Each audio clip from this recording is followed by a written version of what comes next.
Well, I think he's been the center of physics at Cornell for as long as he's been here, the whole 60 years. He's set the standard. He's attracted the people. If you know his work, you're inclined to think that he's many different people, all of who've gotten together and formed a conspiracy to sign their papers under the same name.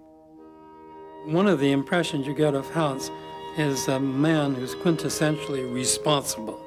Responsible for his own life, responsible for the university, responsible for physics in America, responsible for world physics.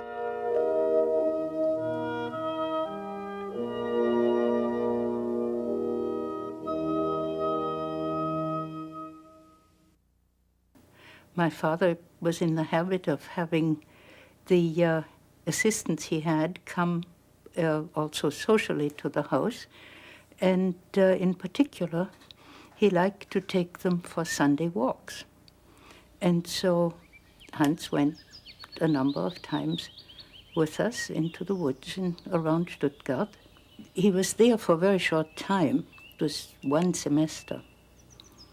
And then there is the famous anecdote that my father received a postcard from Professor Sommerfeld, I should say Geheimrat Sommerfeld, that Hans belonged to him and to return him immediately. Sommerfeld was probably the most productive teacher of theoretical physics, certainly in Germany, and together with Niels Bohr, probably in the world. I don't know what made him so good. He somehow could find a good subject for everybody. Sommerfeld, who was a very great influence on him, was the teacher of Pauli, Heisenberg. His research assistants were people like Debye and Wenzel, truly the outstanding theoreticians of the century. I feel that what physicist I've become is partly due to Sommerfeld's temperament, although I absolutely never knew him at all, because some of Sommerfeld's temperament was passed on to Hans, which then in turn, was passed on to his various young men and women, including myself.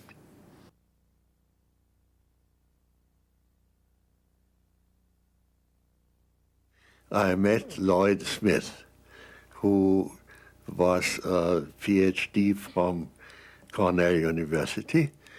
He came to Europe with a fellowship, and Sommerfeld told me, "Now there's Mr. Smith. You speak English, so you take care of him." So I took care of him. I gave him a nice subject to work on, and in a few weeks he had got a very nice answer to the problem I had set him. So Lloyd Smith noticed that I had lost my job in Germany and told the department chairman, "Why don't you get Bethe to come here to Cornell University?" Hans came to Cornell in 1935. Cornell was not on the map, really.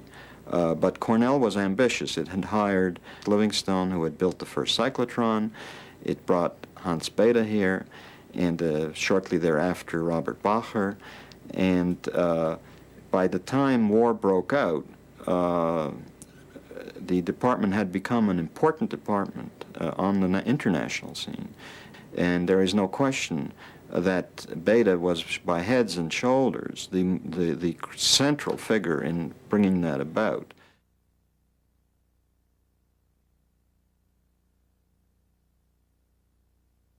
And so it was when he comes to the conference in Washington in 1938, where he realizes, maybe I can't solve the problem of nucleosynthesis at this stage, that is how to generate elements and how they are formed, but I can try to solve the problem of nuclear energy in start, what produces energy in start. They all believed that nuclear reactions must be the source of energy in the stars, but they had no idea just how it could work.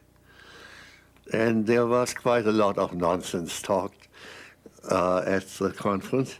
And as I left and came home on the Lehigh Valley Railroad, I said to myself, I can do that.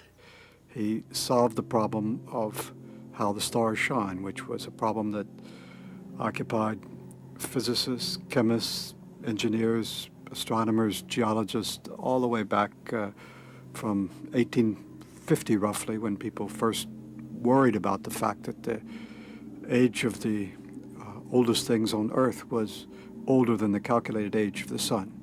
So Hans showed how the stars shine by burning nuclear fuel in their interiors in a way that was convincing and set the stage for all of the developments that have come since then in the last 60 years.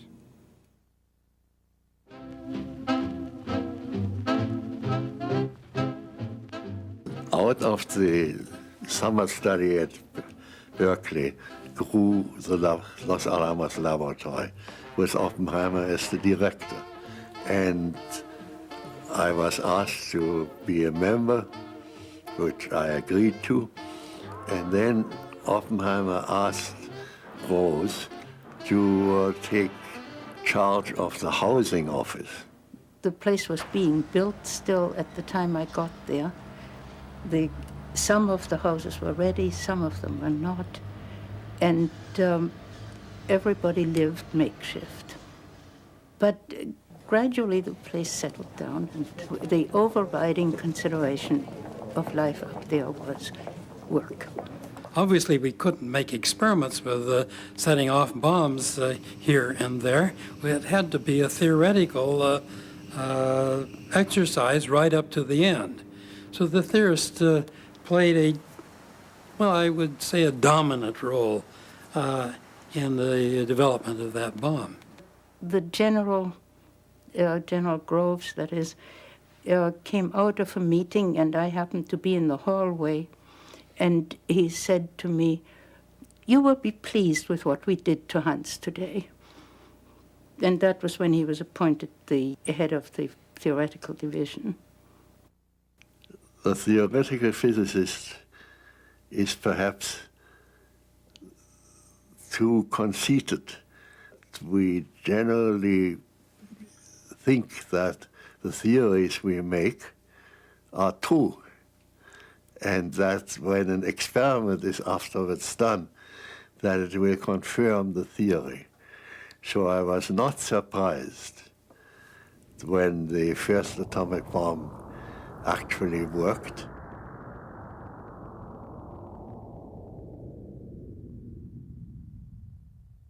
Directly after the war, I got an offer from Columbia, and from my old friend I.R. Rabi, who was then department chairman.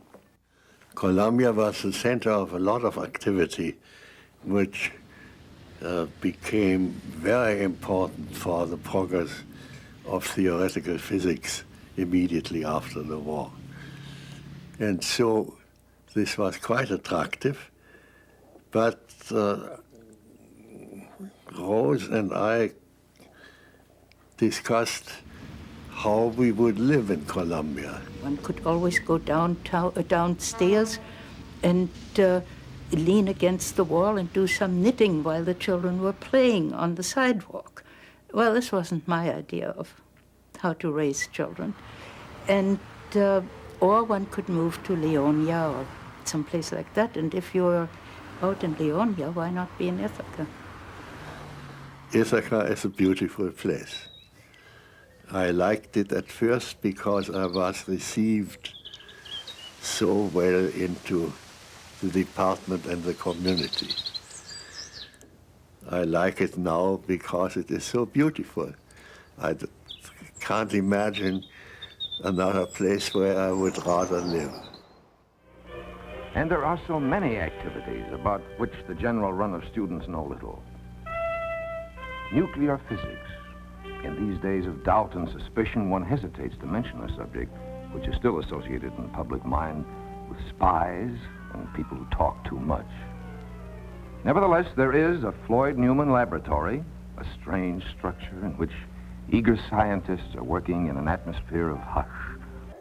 A center of physics moved to Cornell. We got very good apparatus. We got Robert Wilson, and we got lots of other good people. Hans Bethe played a dominant role in my coming to Cornell. He was the first person to give me a telephone call, tell me that the position was available, and offering the position to me. He stayed in one place. The students have come to him. We've had brilliant students that he attracted, Dyson, for example. That's made an enormous difference in the quality of the program here. Well, I was in England as a student in Cambridge, and just by accident I happened to run into Sir Geoffrey Taylor, who was a famous hydrodynamics expert, who happened to have been at Los Alamos during the war. And I said to him just in passing that I was going to America and I wondered what would be the best place to go. And he said immediately, "Oh, Cornell, that's where all the bright people from Los Alamos went when the war was over." So that was it. And as a result, I signed on at Cornell and became a student of Bethe. And the first impression of him was that he looked to me like a grand master at chess who plays 8 or 9 boards simultaneously. The graduate student officers were all lined up in a row, and he would literally go from one student to the next, listen to each time a completely different problem, and give advice to each of them, and always very useful advice. So I already knew when I was a graduate student that I would want to come and be a postdoc with Bethe. He loved to have lunch with the students, and that was where most of the teaching was really done. So we talked about everything, especially, of course, about Los Alamos, about the political state of the world, and about science. So the contact was very direct. He had a remarkable ability to give students of rather broad spectrum of abilities, going, say, from Freeman Dyson at one end to, able but not brilliant students at the other end, problems that were just perfectly suited to their abilities. There was one time when I was chairman of the physics department, I persuaded Hans to take a section of freshman physics. At the end of that semester, when he took that freshman section, a student came to my office, talked to my secretary, asked if he could get that same teaching assistant for his next semester, spring semester. Turned out the teaching assistant was Hans Bethe. It was the greatest piece of luck that ever happened to me. Because I arrived at Cornell exactly at the best place at the best time, when the rejuvenation of physics was just at its height. Hans Bethe had just that summer done the first calculation of the lamp shift, which was sort of the cornerstone of the whole new physics that was rising. And so I came in order to be taught how to do physics by him, right to the horse's mouth. June of 47, the conference met in Shelter Island, which is the little ball which the Long Island crocodile holds in his mouth. And there was a Dutch physicist, Kramers, very well known, who had survived the war and came to this meeting and gave some hints just how to get rid of these infinities. So here was the lamp shift, which was probably an effect of the interaction of the electron with its own electromagnetic field.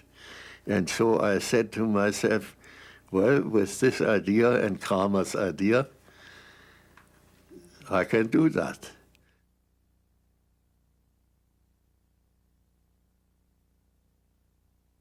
Since World War II,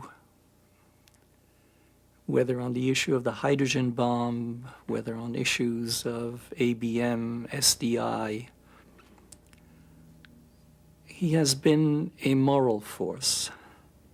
Whereas I decided at the end of the war not to have anything to do with bombs ever again, very soon my expertise disappeared compared to the people who kept abreast of the work going on at Los Alamos, such as Hans. He was an expert, and when he spoke, it meant a great deal of difference. Hans broke with the government, which was essentially unprecedented, when he and Dick Garwin published an article in Scientific American explaining their opposition to the deployment of an anti-ballistic missile system. I believe the government considered seriously seizing the Scientific American, and there were complaints that there was classified information involved in our article, but we had been careful to ask for opinions on it, and there was none. Hans also became quite involved in Cornell politics, you might say, as a consequence of the Vietnam War here and the Willard Strait takeover. There was a university senate was formed, and he agreed to serve in the first senate. One student announced over the radio that the end of Cornell had come. I felt very strongly that this should not be so. 30 of us got together regularly. The sponsor was Mike Abrams, professor of English, and we discussed just what we had to do to save Cornell. To have Hans Bethe sitting there in those public meetings with all those other people lent an enormous prestige. That kind of show of unity and interest and willingness to participate, I think was a major factor in restoring stability to the campus. And there were other distinguished faculty members shared with Hans Bethe that commitment to the public welfare. I've always been grateful to him for that.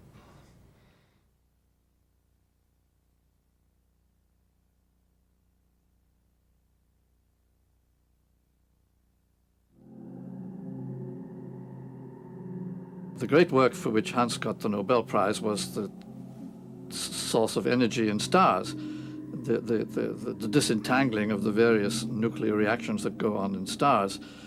And I think this was actually his greatest work, although you could have chosen 10 or a dozen other major pieces of work. The man who introduced me at the actual prize ceremony said, well, we had discussed you for several years already, but we didn't quite know for what we should give it to you. Well, I think that most people would have felt about Hans that it didn't matter whether he had a Nobel Prize or did not. That was up to the Nobel Prize people to cover themselves with glory by appointing him. I think Rose made a statement once to my wife, Jane, when they were discussing this subject, and she said, well, Jane, it doesn't matter. Everybody thinks he has it anyway. What Hans has done courageously without thinking about it, because he thinks of this is the natural way that one should act, is to realize what the threat is, to act as a true intellectual, to make clear to the world at large what the issues are, what the threats are, how they can be avoided. In 1983, when President Reagan made his Star Wars speech, with Hans actually being one of the invited guests at the White House, that, of course, launched Hans into outspoken opposition to SDI. He had assembled a number of leading scientists and other figures in the White House without telling them why, and Hans Bethe was one of those. Garwin and I thought this was not a good idea. In fact, it was a great deal worse than the old ABM system.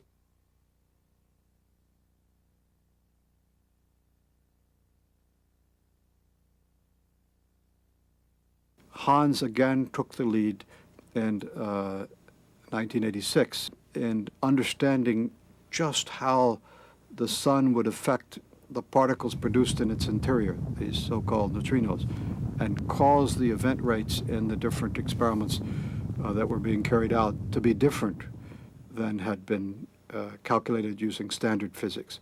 That's what really took the world of physics by storm again. Instantly, when his paper appeared, everybody said, yes, that's beautiful, that's natural, and many people said that's the way it must be. It is actually somewhat beyond understanding.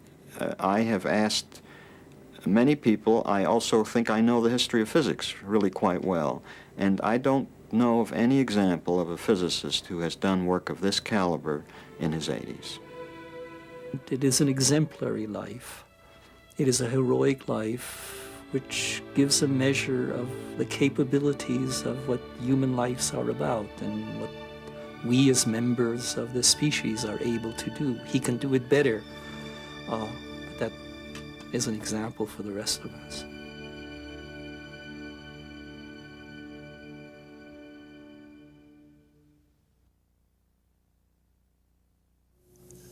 Many people believe that the uncertainty principle has made everything uncertain. It has done the exact opposite.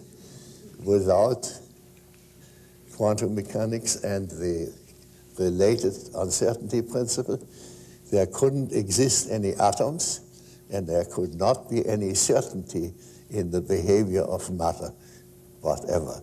So it is really a certainty principle.